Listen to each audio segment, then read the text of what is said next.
Chỉ một biểu cảm duy nhất của Dương Tử đã khơi dậy bí ẩn lớn nhất của cuộc đời cô. Liệu cô ấy vẫn không thay đổi suốt 10 năm qua, hay chúng ta chỉ đang dựa vào đánh giá dựa trên ảnh chụp màn hình? Chỉ vì một cảnh quay đầy cảm xúc trong đoạn trailer phim mới của cô, nơi biểu cảm khuôn mặt có vẻ hơi căng thẳng, Dương Tử lại một lần nữa trở thành tâm điểm chú ý. Ngay lập tức, một loạt ý kiến trái chiều nổi lên. Một số người cho rằng diễn xuất của cô ấy dập khuôn, luôn đóng cùng một kiểu nhân vật, vẫn là cô gái trẻ sôi nổi đó, không có tiến bộ gì trong 10 năm và hoàn toàn không có khả năng thể hiện sự điềm tĩnh của một nữ chính. Tuy nhiên, những người khác lại cho rằng đây là sự soi mói vặt vãnh. Ai lại cố gắng kiểm soát biểu cảm khuôn mặt khi tranh cãi hay suy sụp. Đó không phải là sự chân thực, đó là diễn xuất như một con búp bê gỗ, lấy một khung hình duy nhất của một màn trình diễn sống động, phóng đại nó lên vô hạn rồi tung ra một lời công kích không phải là phê bình, đó là hành vi khiêu khích. Bạn thấy đấy, đó chính là mấu chốt của vấn đề. Một biểu cảm duy nhất đã xé toạc toàn bộ cuộc tranh luận công khai.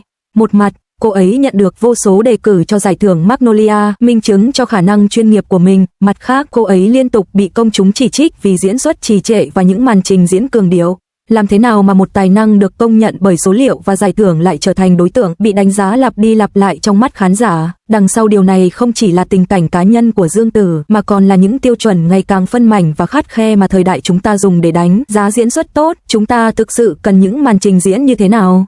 Hay nói cách khác, cảnh khóc nào xứng đáng được coi là hay? Khi nhắc đến điều này, cái tên đầu tiên có lẽ hiện lên trong tâm trí nhiều người là Tôn Lý. Diễn xuất của cô, đặc biệt là những cảnh cảm xúc mãnh liệt, được nhiều người coi là những ví dụ điển hình. Sự xuất sắc của Tôn Lý nằm ở chỗ những giọt nước mắt của cô không phải là nước máy rẻ tiền, mà là giọt nước không thể tránh khỏi chảy vào dòng sông dài của logic nhân vật. Cô ấy theo đuổi một cảm giác hiện thực tuyệt đối. Thành thật mà nói, khi tôi nhìn thấy những bức ảnh đời thường của cô ấy trên phim trường, suy nghĩ đầu tiên của tôi là cô gái này rất tài giỏi. Trong bộ phim truyền hình thời Trung Hoa, Hoa Mộc Lan, Cầu mong bạn trở về, cô ấy mặc sườn xám và toàn bộ phong thái của cô ấy ngay lập tức trở nên trang nhã, toát lên vẻ duyên dáng của một tiểu thư thanh lịch đến từ Thượng Hải xưa. Và trong giờ nghỉ giải lao, cô ấy ngồi xổm trên đất ăn uống, luyện giọng và trò chuyện vui vẻ với nhân viên, thoải mái như một cô gái lớn lên trong một con hẻm truyền thống, Hu Tông, rất giản dị. Nhưng điều mà thế giới bên ngoài thích bàn tán nhất lại là tình trạng mối quan hệ của cô ấy. Ở tuổi 33, cô ấy đã độc thân hơn 7 năm. Chỉ có 2 mối quan hệ được công khai, cả hai đều kết thúc không dấu vết. Trong môi trường đầy biến động của ngành giải trí, lý lịch này thực sự không có gì đáng kể. Chớ trêu thay, quá trình của cả 2 mối quan hệ của cô ấy lại thú vị hơn nhiều so với kết quả. Dù nồng nhiệt, nhưng kết thúc lại khá kín đáo. Đầu tiên, hãy nói về mối quan hệ thời đại học của cô ấy với Hà Bằng. Họ là bạn cùng lớp tại Học viện Điện ảnh Bắc Kinh. Họ bị chụp ảnh hôn nhau trong xe. Khi truyền thông tung ra những bức ảnh, phản ứng đầu tiên của nhiều nữ diễn viên trẻ là cho rằng đó là một chiêu trò PR hoặc lời giải thích mập mờ, nhưng cô ấy thì khác, cô ấy thẳng thắn thừa nhận đang trong một mối quan hệ. Vào thời điểm đó, cô ấy đang chuyển mình từ ngôi sao nhí sang nữ diễn viên trưởng thành, một giai đoạn mà cô ấy sợ bị gắn mác nhất. Sự thẳng thắn của cô ấy khiến tôi nghĩ, cô gái này có một trái tim mạnh mẽ. Mối quan hệ này sau đó dần chìm vào im lặng, kết thúc lặng lẽ mà không ồn ào. Bạn thấy đấy, trong những năm đầu sự nghiệp Dương Tử có thái độ, tôi đã nghiêm túc và sẽ cho cả thế giới thấy điều đó. Đối với các mối quan hệ, ngay cả sau khi chia tay, cô ấy cũng không dùng chuyện tình cảm để tạo dựng hình ảnh. Điều thực sự đưa cô ấy vào tầm ngắm của công chúng là mối quan hệ với Tần Quân Kiệt. Cả hai cùng tham gia bộ phim truyền hình năm 2016 Sao Huyền Thoại Chu Ân Sao, vào vai đàn anh và đàn em học cùng lớp. Ngoài đời, sự ăn ý của họ là không thể phủ nhận. Vào ngày lễ tình nhân năm 2017, cô ấy đã đăng một bức ảnh cả hai cùng nhau chụp ảnh tự sướng, vui nhộn và rạng rỡ với niềm vui không giấu giếm kiểu tự hào mà một cô gái trẻ điển hình cảm thấy khi lần đầu trải nghiệm một mối tình ngọt ngào. Vào thời điểm đó, cô ấy đã đạt được danh tiếng đáng kể với các vai diễn trong các bộ phim như Trận Chiến Trường Sa và Bài ca hạnh phúc, trong khi Tần Quân Kiệt chưa nổi tiếng bằng. Nhưng hãy nhìn vào phong thái của cô ấy chưa bao giờ che giấu điều gì, chưa bao giờ giả vờ là một nữ chính lạnh lùng, chỉ biết đến sự nghiệp. Trong các cuộc phỏng vấn, cô ấy nói về bạn trai với tình cảm trìu mến, và trong các chương trình giải trí, họ liên tục trêu chọc nhau, sự ngọt ngào của họ gần như đến mức khó chịu. Cuối cùng, cô ấy chỉ đơn giản là trải nghiệm tình yêu một cách say đắm theo cách bình thường nhất mà một cô gái có thể, không đặc biệt thông minh, nhưng chân thành. Vào tháng 8 năm 2018, cả hai đã đưa ra một tuyên bố thông báo về việc chia tay, nói rằng việc này không liên quan đến người thứ ba và không có sự phản bội nào. Tuy nhiên, tuyên bố chung này ngay lập tức cho tôi biết, chắc chắn họ đã gặp trục trặc từ lâu, chỉ chờ thời điểm để đưa ra lời giải thích cho công chúng. Bạn bè trong ngành đã nói riêng rằng cả hai có những tần sóng khác nhau, một người tập trung vào sự nghiệp, người kia vẫn đang tìm kiếm hướng đi của mình, điều này có thể dễ dàng khiến họ mệt mỏi. Và rồi, trước khi cuộc chia tay kịp lắng xuống, vụ bê bối, món súp cay đã nổi lên. Một nhóm người được gọi là người trong cuộc đã đưa ra những nhận xét mỉa mai trên mạng, ngầm đổ lỗi cho người thứ ba. Mọi người đều náo loạn với đủ loại suy đoán, tranh cãi nảy lửa và so sánh nổ ra. Công chúng đều bị cuốn hút vào câu chuyện, nhưng người thực sự ở trung tâm của cơn bão lại là Dương Tử.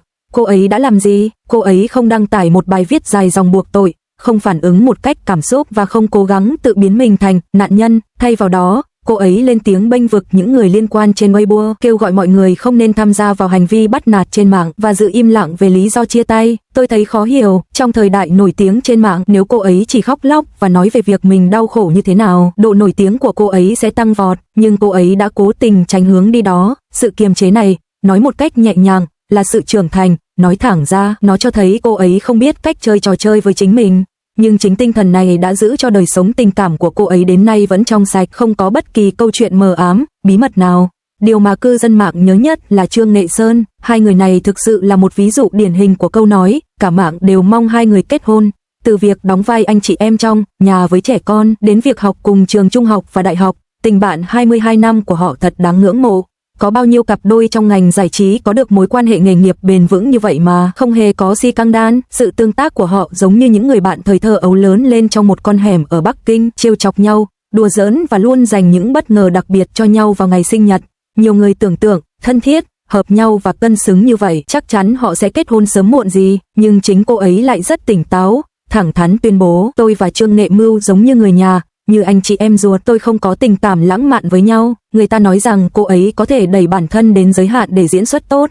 Trong quá trình quay phim, cô duy trì cân nặng thấp trong một thời gian dài, xuất hiện trên màn ảnh mà không trang điểm, và những cảnh khóc dữ dội thậm chí còn khiến tuyến lệ của cô bị rối loạn chức năng ở một thời điểm. Trong Một cuộc đời tốt đẹp, vai diễn Hồ Mẫn Lợi của cô, đối mặt với sự phản bội của chồng và sự sụp đổ của sự nghiệp, đã truyền tải một cách tinh tế và chính xác sự sốc, kìm nén, suy sụp hoàn toàn, và cuối cùng là nỗi tuyệt vọng tan nát tâm hồn. Nước mắt của cô bắt đầu bằng đôi mắt hơi đỏ, tiến đến những giọt nước mắt lặng lẽ, rồi đến tiếng hét không kiểm soát, và cuối cùng là một khoảng trống rỗng sau khi tất cả nước mắt đã khô.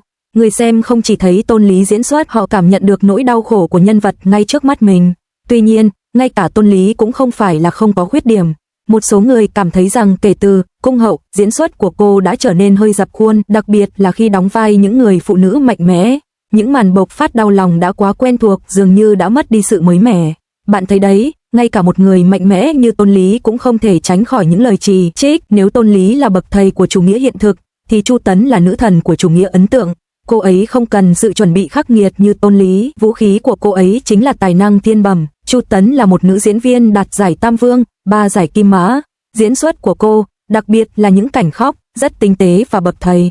Bạn thường không thấy cảm xúc của cô ấy qua những cử chỉ khoa trương, mà đọc được chúng qua đôi mắt biểu cảm. Trong Sao Tình Yêu Cung Điện của Nga Diệp Sao, khi cô ấy biết tin Vĩnh Khâu qua đời, không có sự đập ngực, không có tiếng khóc than, nhưng ánh sáng trong mắt cô ấy vụt tắt ngay lập tức. Sự chuyển biến tinh tế từ sốc sang đau buồn rồi đến tê liệt, khiến trái tim bạn cũng thắt lại. Mọi người đều nói rằng diễn xuất của Chu Tấn đều nằm ở đôi mắt. Cô ấy có thể dệt nên hàng ngàn suy nghĩ vào một cái nhìn, một biểu cảm nhỏ nhất. Những bộc phát cảm xúc của cô ấy được kiềm chế, giống như một tiếng chuông trầm im lặng cho đến khi vang lên, rồi âm thanh của nó vang vọng khắp nơi, đọng lại trong không khí. Đây là một tài năng, và cũng là một trạng thái tâm lý. Tất nhiên, kiểu diễn xuất này vốn phụ thuộc rất nhiều vào tài năng và sự nhạy cảm nội tâm, không phải ai cũng có thể học được. Được rồi, sau khi đã xem màn trình diễn của hai diễn viên bậc thầy này, hãy quay lại với Dương Tử. Việc đặt cô ấy bên cạnh Tôn Lý và Chu Tước không phải là để khen ngợi người này và hạ thấp người kia, mà là để hiểu được vị trí diễn xuất của cô ấy. Phong cách của Dương Tử không giống như sự theo đuổi chủ nghĩa hiện thực cực đoan và sự tiết chế của Tôn Lý, cũng không giống như tài năng rạng rỡ và sự điêu luyện dễ dàng của Chu Tước. Điểm mạnh của cô ấy chính là sự đồng cảm. Diễn xuất của Dương Tử, đặc biệt là những cảnh khóc, sở hữu một cảm giác nhập tâm và tác động cảm xúc cực kỳ mạnh mẽ. Các nhân vật của cô thường tỏ ra dịu dàng bên ngoài nhưng mạnh mẽ bên trong, với đời sống nội tâm vô cùng phong phú. Trong phim Cương Tương Tư, có một cảnh cô ấy ăn trong khi lặng lẽ rơi nước mắt, một cảnh quay liền mạch kéo dài 2 phút, nỗi uất ức, nhớ nhung và buồn rầu không được thể hiện qua lời thoại, mà qua những cử chỉ nhỏ nhặt và hơi thở rối loạn của cô. Nhiều người nói đó là tiếng khóc sinh lý, chân thực đến mức xé lòng. Và rồi có cảnh trong Sao Huyền Thoại Bạch Xà Sao khi cô nói lời tạm biệt trên cây cầu gãy, nỗi đau xé lòng trực tiếp khơi dậy cảm xúc của khán giả. Phong cách diễn xuất của cô ấy hướng ngoại nhằm mục đích truyền tải ngay lập tức và không chút dè dặt năng lượng cảm xúc của nhân vật đến người xem, khiến họ khóc và đau buồn cùng với cô ấy. Ưu điểm của phong cách này là sự trực tiếp và mạnh mẽ, nhanh chóng thu hút sự chú ý của khán giả, nhưng nhược điểm của nó cũng tai hại không kém. Trong thời đại sử dụng ảnh chụp màn hình một cách thận trọng như hiện nay, những màn trình diễn sống động, giàu cảm xúc như vậy rất dễ bị tách khỏi ngữ cảnh. Khi một diễn viên hoàn toàn nhập tâm, sử dụng mọi cơ mặt để thể hiện nỗi buồn tột cùng, bất kỳ khung hình nào được lấy từ màn trình diễn đó đều có thể trông kỳ dị và không hấp dẫn. Đây chính xác là vấn đề nan giải lớn nhất của Dương Tử, vũ khí mà cô ấy sử dụng để khơi gợi sự đồng cảm của khán giả, ngược lại trở thành mục tiêu chỉ trích vì diễn xuất thái quá. Điều này dẫn đến một hiện tượng rất phi lý trong việc xem phim hiện nay. Một mặt, chúng ta yêu cầu các diễn viên thể hiện cảm xúc chân thật và tránh những khuôn mặt vô cảm, mặt khác, chúng ta soi xét từng biểu cảm của họ trên mạng xã hội như soi bằng kính lúp, không cho phép bất kỳ sai sót nhỏ nào. Các video ngắn và nhiều nền tảng mạng xã hội khác nhau đang thay đổi căn bản cách chúng ta đánh giá diễn xuất. Chúng ta không còn đủ kiên nhẫn để xem một tác phẩm hoàn chỉnh và hiểu được sự phát triển cảm xúc của nhân vật. Chúng ta quen với việc nhìn thấy một câu thoại gây cười trong 15 giây và tìm ra lỗi trong một vài ảnh clip. Diễn xuất bị phân mảnh và các diễn viên trở thành những mẫu vật được quan sát dưới kính hiển vi. Vậy, quay lại câu hỏi ban đầu, chúng ta thực sự cần những diễn viên giỏi như thế nào? Có phải là người như Tôn Lý, một diễn viên hoàn hảo về mặt kỹ thuật, người có thể kiểm soát hoàn hảo từng giọt nước mắt, hay là người như Chu Tước, một nghệ sĩ tài năng có thể truyền tải mọi cảm xúc chỉ bằng một ánh nhìn, hoặc có lẽ một người như Dương Tử, có thể không hoàn hảo nhưng lại có khả năng ngay lập tức khơi gợi sự đồng cảm, khiến bạn cười và khóc cùng họ?